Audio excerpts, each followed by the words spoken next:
The envelope was nothing extraordinary. Brown paper, creased at the corners with no return address. It was slid under the glass door of the county sheriff's office on a rain-soaked Thursday morning. The receptionist picked it up, assuming it was another complaint from a resident angry about potholes or barking dogs. She left it on the corner of the records desk, where it sat for nearly 2 hours before a deputy noticed the words written neatly across the front. Case #77-04. Read immediately. The deputy slit the envelope open, expecting a crank letter, maybe a half-baked conspiracy about government cover-ups. Instead, he pulled out 2 sheets of heavy cream stationery, each line covered in careful block handwriting. The letter was short, precise, almost clinical. The remains of Ellen Marie Carter can be located 3 miles east of County Road 17, in the clearing past the second fence post. Dig 4 feet. You will find what has been hidden since 1977. The deputy froze. Ellen Carter, an 18-year-old waitress who had vanished nearly 5 decades earlier, was one of the county's longest-standing cold cases. No one knew what had happened to her. Until now. By dusk, search teams had descended on the indicated clearing, their boots sinking into the wet ground. Shovels cut into soil that smelled of rot and memory. The digging lasted only 20 minutes before a metallic thud signaled contact. Carefully, they unearthed a shallow box wrapped in rotted cloth. Inside, bones, a strand of hair still attached to a cracked skull, and the remnants of a denim jacket that matched the one Ellen had been wearing the night she vanished. Forensic confirmation would come weeks later, but everyone there that evening already knew Ellen Carter had been found. And someone out there knew exactly where she had been all along. In the weeks that followed, law enforcement found itself caught between exhilaration and unease. On one hand, they had solved the case that had haunted the county for nearly half a century. Families of the missing called the sheriff's office daily, hoping their loved one might be next. But behind the public triumph was a gnawing discomfort. Who had sent the letter and why? 2 weeks later, another envelope arrived.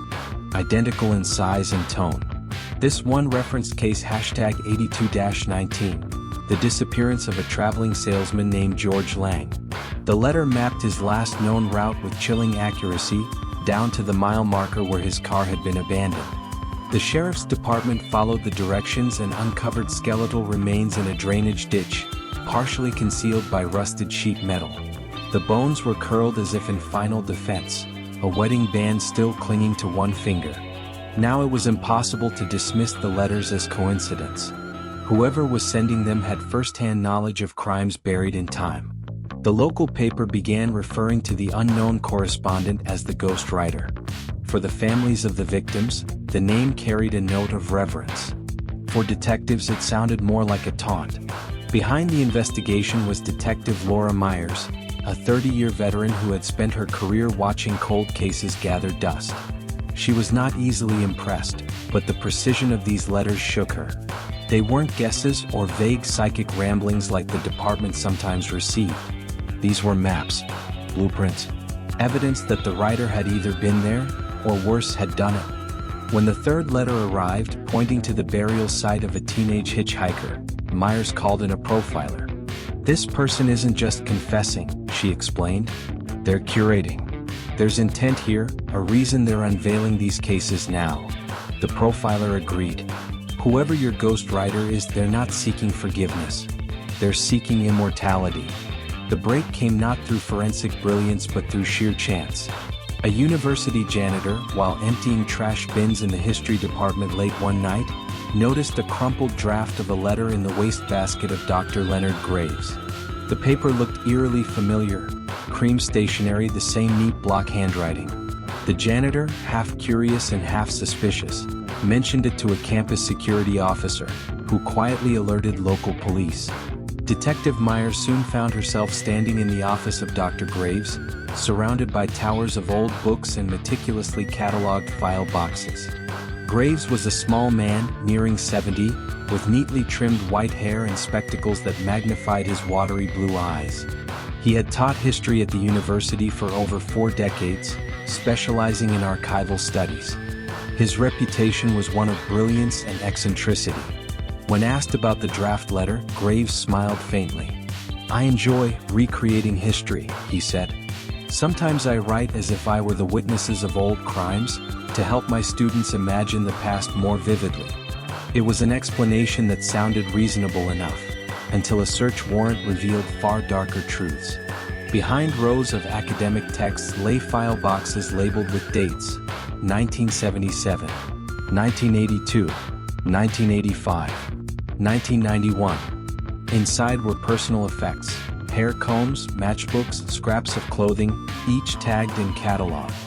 Graves had kept them in acid-free folders, the same way archivists preserved letters from the Civil War or photographs from the Depression. Except these weren't artifacts of history.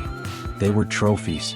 Investigators realized, with creeping horror, that Graves had been the very monster they had been hunting for decades. The ghostwriter was no outsider uncovering forgotten truths.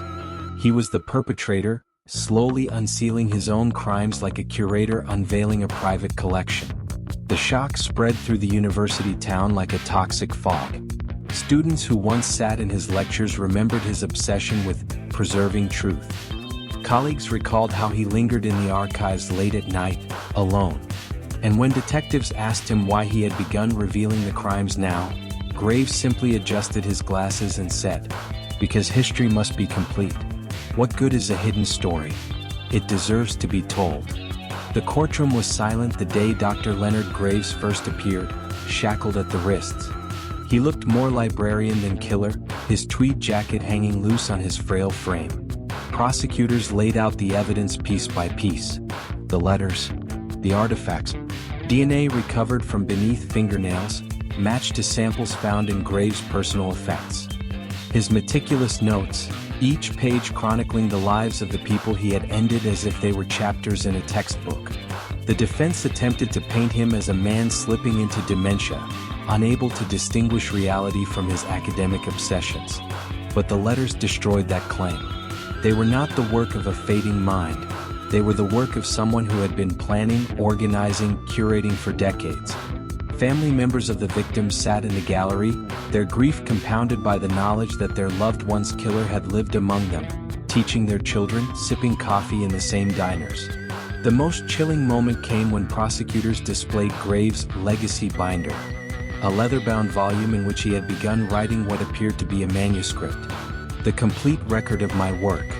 In it, he described each murder with academic detachment, the routes taken, the methods chosen, the reasons for concealment, and always, at the end, a reflection on the importance of preservation.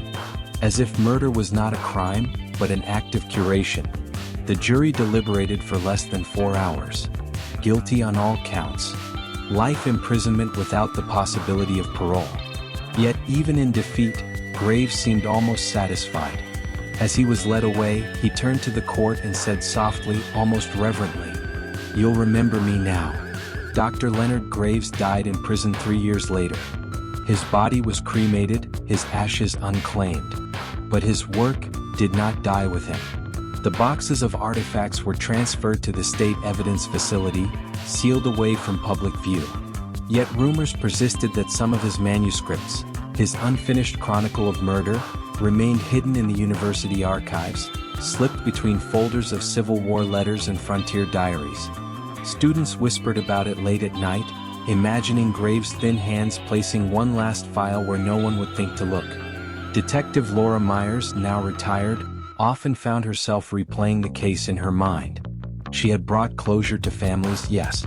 But she also knew that was precisely what Graves had wanted, to be the one to decide when his crimes were unveiled, to orchestrate even his own downfall as part of his narrative. He had wanted to be remembered not as a killer, but as a historian of his own darkness. And in some twisted way he had succeeded. The story of Leonard Graves, the archivist's secret, lived on, proof that sometimes the past isn't uncovered by accident. Sometimes, it's handed to us by the very hands that created it. Because for men like Graves, memory itself is the most exquisite crime of all.